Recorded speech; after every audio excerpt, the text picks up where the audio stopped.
क्या हमें बैंड है। कई आदमी कहते हैं तो बीजेपी में चला गया था, कहीं नहीं इसी पार्टी में था। इसके कागजात पूरे नहीं हुए थे, नहीं ये पानीपत शहरी से कैंडिडेट था। बड़ी प्लानिंग थी। आप रूम में घुस रहे हो, घुसते गोली मारी, फिर दूसरा उसको मारी। आप किसी के सिर में गोली मारने का मतलब प्लान है, अदरवाइज बैठे हो।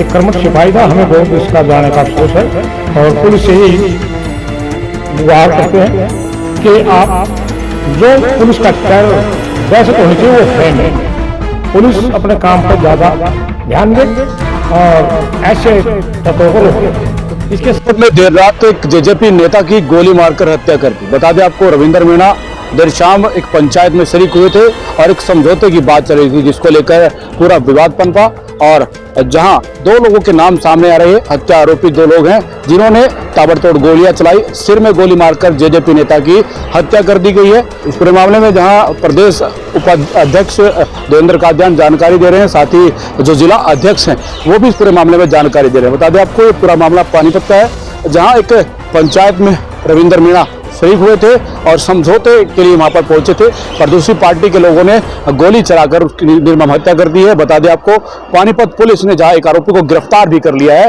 पर वही अभी तक जो है कि पोस्टमार्टम नहीं हो पाया, जिसके चलते तमाम लोग यहां पर मौजूद है। मोर्चरी हाउस के पास की तस्वीरें आप देख सकते हैं, पानीपत पुलिस मौजूद है और तमाम लोग यहाँ पर पहुंचे हुए हैं। पर सबसे बड़ा सवाल है, जिस प्रकार से आपराधिक गतिविधियां बढ़ रही हैं, आपराधिक लोग किस प्रकार वारदात को अंजाम दे देते हैं, पर पानीपत पुलिस का क्या खौफ उनके अब दिल और जहन में नहीं है, इसको लेकर के कई सवाल भी उठ रहे हैं।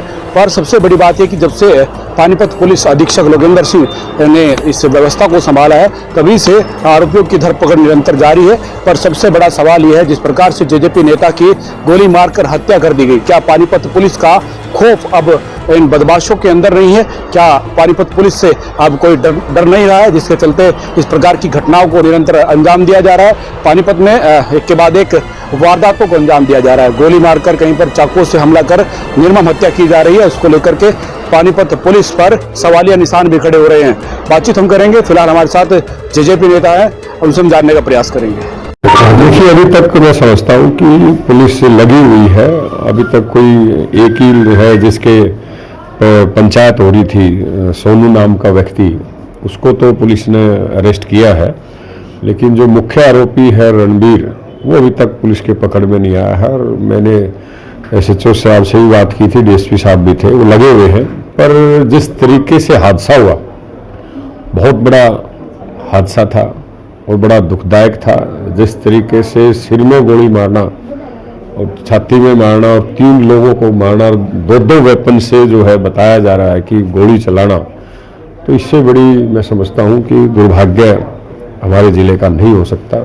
इतना क्राइम बढ़ा हुआ है, क्राइम पे जो है सरकार की पकड़ नहीं है, और पुलिस अगर चाहे तो क्राइम 0 हो सकता है। और मैं समझता हूं कि जिस तरीके से ये घटना घटी है, तो आज से कल को तो कोई दूसरा आदमी पंचायत करने नहीं जाएगा। आज आप लोग हैं, हम हैं, सामाजिक लोग जो हैं वो एक दूसरे की पंचायतों में जाते हैं, वही किसी का समझौता कराना, कोई गलत हो जाए तो उसको ठीक कराना। तो इस तरीके से अगर जुबान को दबाया जाएगा तो ये तो बहुत गलत बात है। और मैं समझता हूँ कि पूरा जजपा परिवार, पूरा प्रदेश, पूरा जिला जो है इस चीज़ से हाथ है। ऐसी घटना की हम निंदा करते हैं, घोर निंदा करते हैं। ऐसे अपराधी को जल्द से जल्द पकड़ा जाए और उस पर कठोर कार्रवाई की जाए, ताकि आने वाले समय में कोई क्राइम ना कर सके। सर, लगता है जिस प्रकार से घटनाक्रम को अंजाम दिया गया है, जो प्री प्लानिंग तरीके से प्री प्लानिंग थी। आप रूम में घुस रहे हो, घुसते गोली मारी, फिर दूसरा उसको मारी, मतलब आप किसी के सिर में गोली मारने का मतलब प्लान है। अदरवाइज बैठे हो तो एकदम रिवॉल्वर कोई भी निकालेगा, कोई वेपन निकालेगा तो आदमी हाथ तो पकड़ेगा।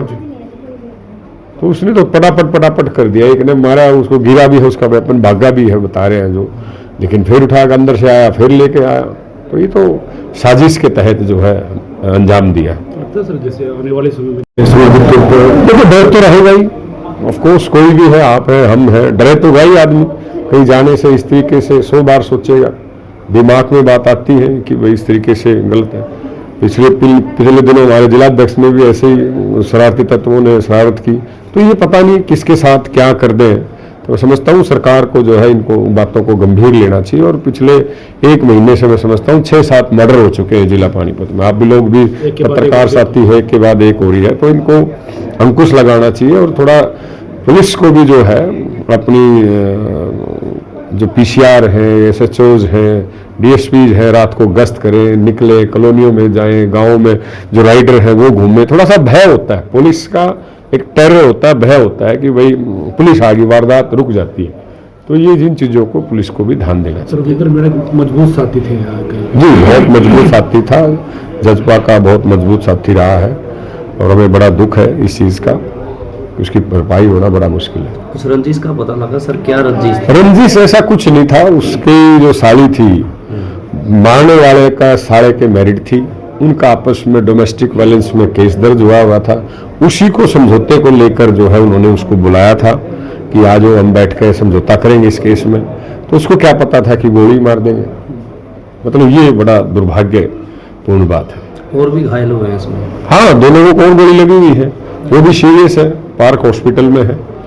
उनका भी अभी तक डॉक्टर कोई बता रहे हैं कि सीरियस है। जब तक वो ठीक नहीं हो जाए, जब तक क्या कह सकते हैं। सर, मुख्य आरोपी इसमें रणबीर और सोनू। हाँ, जिनके घर में था सोनू नाम का और एक रणबीर था, वही 2 लोग थे। राजू और रणबीर।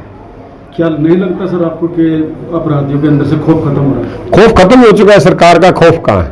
खौफ होता तो इतने 6-7 मर्डर आए दिन थोड़ा ना होते। अब लगातार जो है मर्डर हो रहे हैं, तो इसका मतलब प्रशासन कहीं सुस्त है। तो प्रशासन को मुस्तैदी देखनी चाहिए, करनी चाहिए। ये तो कह देंगे कि आपको है ही नहीं, थ्रेट नहीं है, क्राइम नहीं है, तो बहुत चीजें ऐसी चीजें हैं कि वो मानते ही नहीं, पुलिस ही नहीं मानती। जब इंसिडेंट हो जाता है, जब वो कहते हैं कि हाँ ये था। पुलिस की कार्रवाई से अभी तक जो परिजन है, आप लोग हैं, संतुष्ट हैं या नहीं है? नहीं, अभी तो परिवार वाले संतुष्ट नहीं है। जब तक देखो अभी पोस्टमार्टम के बाद क्या परिवार, इसीलिए हम बैठे हैं, क्या निर्णय लेंगे, क्या है पुलिस ने क्या किया है क्या नहीं है, वो देखने वाली बात है। अभी लगेगा समय। Thank you. जिला पुलिस प्रशासन जी कहना तो क्या है, वो यही है कि हमारा जज्बा का बहुत ही कर्मठ सिपाही था। आज भी उसके हाथ में बैंड है, उसकी डेड बॉडी उस पे है, स्ट्रेचर पे है, आज भी उसके हाथ में बैंड है। कई आदमी कहते हैं तो बीजेपी में चला गया था, कहीं नहीं, इसी पार्टी में था। इसके कागजात पूरे नहीं हुए थे, नहीं ये पानीपत शहरी से कैंडिडेट था, इसके कागज पूरे नहीं हुए। एट ए टाइम हम फॉर्म भरवाने के लिए देवेंद्र काजन जी भी, मैं भी, सोमपाल मलिक जी भी और कृष्ण चंदोली, हम सारे साथ में थे, सुरेश काला, सारे हम साथ में थे। इसके कागज पूरे नहीं हो पाए, इसलिए नामांकन दाखिल नहीं हो पाया था। एक कर्मठ सिपाही था, हमें बहुत इसका जाने का अफसोस है। और पुलिस से यही गुहार करते हैं कि आप जो पुलिस का टेरर दहशत होनी चाहिए वो है नहीं। पुलिस अपने काम पर ज़्यादा ध्यान दे और ऐसे तत्वों को रोके। इसके साले की शादी करा रखी थी, इसके साले की शादी करा रखी मर्डर करने वाले, जो मैं सुना है। और वो उनका तलाक का मुकदमा चला हुआ है, दहेज का मुकदमा चला हुआ है। उनकी तारीख भी थी कल परसों। तो किसी डेयरी वाले ने उसको बुला के आओ, मिनटवा देते हैं। जो ही वहाँ पे गए, जो सब अंदर घुसता गया उसको गोली मारता गया। फिर वो भाग्य भी ही, उन्होंने उसका हाथ भी पकड़ा है, छीना भी है, उन्होंने उन पर माफ़ी भी मांगी है। हमें नेकरों में छोड़ दो अंदर गया, फिर अंदर से दूसरा रिवॉल्वर उठा करके लाया। हम मौके पे नहीं है, हमें सुनिए बता रहे हैं कि वो फिर गोली मारी, उसको माथे में गोली मारी, जो ही पड़ा उसके पड़े के भी गोली मारी है, नीचे पड़े की गोली मारी है। जघन्य अपराध है ये, हम इसका बहुत ही भर्त्सना करते हैं। पार्टी का मजबूत साथी था सर। दुष्यंत जी से बात हुई है, फुल फीडबैक ले रहे हैं। वो दुष्यंत जी से देवेंद्र कादन जी बात करें, मेरे सीनियर नेता हैं, वो प्रधान हैं प्रदेश के, उपाध्यक्ष हैं, मैं तो उस डिस्ट्रिक्ट का प्रेसिडेंट हूँ।